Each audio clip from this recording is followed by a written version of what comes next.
అందరికీ వందనాలు. ఈరోజు బైబిల్ రీడింగ్లో ఆదికాండము 13వ అధ్యాయం నుండి.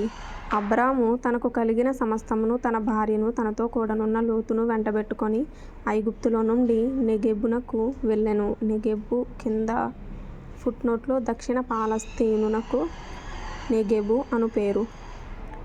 అబ్రాము వెండి బంగారము పశువులు కలిగి బహుధనవంతుడై ఉండెను. అతడు ప్రయాణము చేయుచు దక్షిణము నుండి బేతేలు వరకు, అనగా బేతేలునకును హాయికిని మధ్య తన గుడారము మొదట ఉండిన స్థలము వరకు వెళ్ళి, తాను మొదట బలిపీఠమును కట్టిన చోట చేరెను.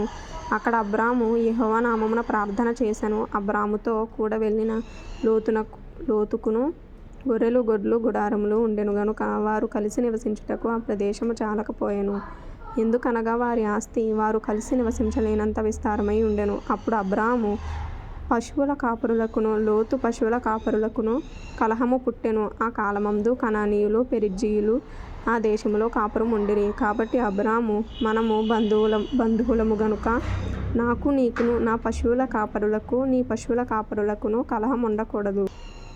ఈ దేశం అంతయు నీ ఎదుట నున్నది గదా, దయచేసి నన్ను విడిచి వేరుగా నుండుము. నీవు ఎడమ తట్టునకు వెళ్ళిన ఎడల నేను కుడి తట్టుకును, నీవు కుడి తట్టునకు వెళ్ళిన ఎడల నేను ఎడమ తట్టునకును వెళ్ళుదునని లోతుతో చెప్పగా, లోతు తన కన్నులెత్తి యొర్దాను ప్రాంతం అంతటిని చూచెను.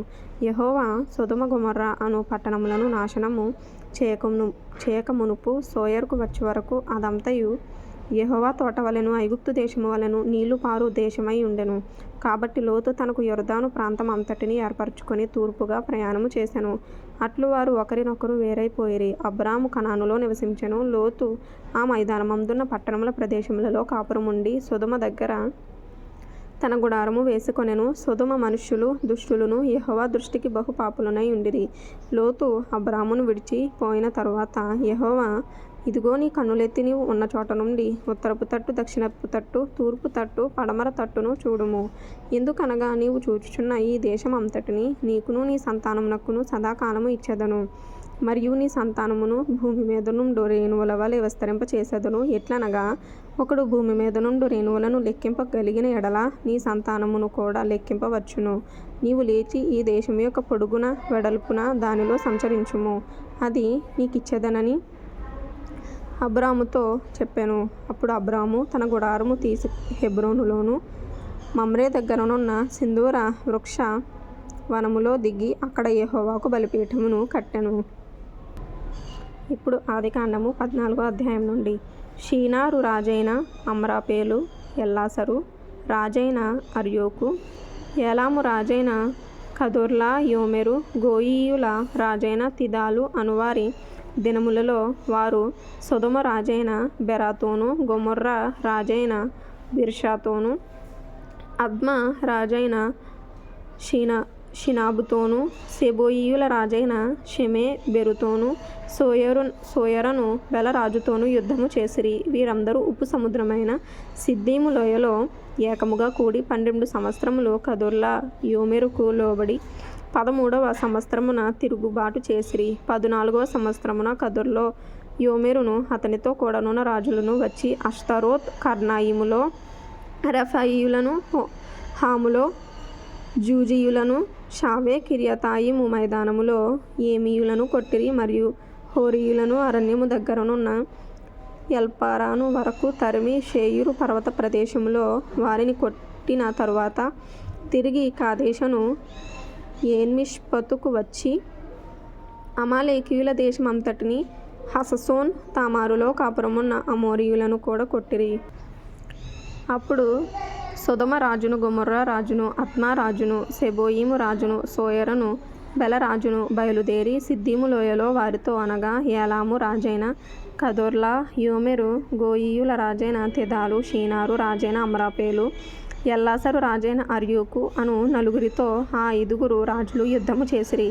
ఆ సిద్దీము లోయలో విస్తారమైన మట్టికీలు గుంటలు ఉండెను. సొదొమ గొమొర్రాల రాజులు పారిపోయి వాటిలో పడిరి. శేషించిన వారు కొండకు పారిపోయిరి. అప్పుడు వారు సొదొమ గొమొర్రాల ఆస్తి యావత్తును వారి భోజన పదార్థములన్నీ పట్టుకొని పోయిరి.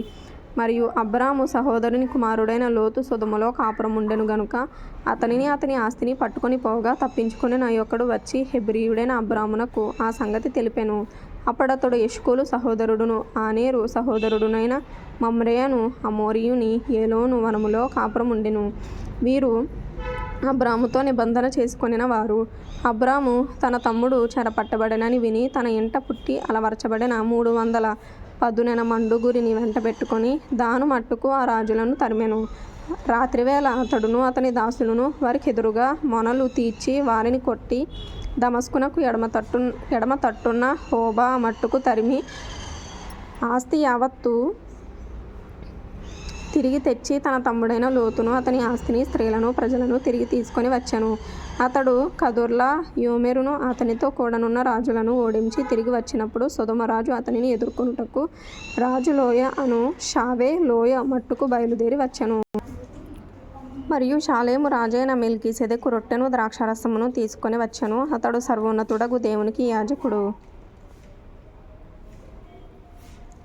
అప్పుడతడు అబ్రాము ఆశీర్వదించి ఆకాశమునకు భూమికిని సృష్టికర్తయును సర్వోన్నతుడునైన దేవుని వలన అబ్రాము ఆశీర్వదింపబడును గాక అనియు ఆ శత్రువులను నీ చేతికి అప్పగించిన సర్వోన్నతుడగు దేవుడు స్తుతింపబడును గాక అనియు చెప్పెను.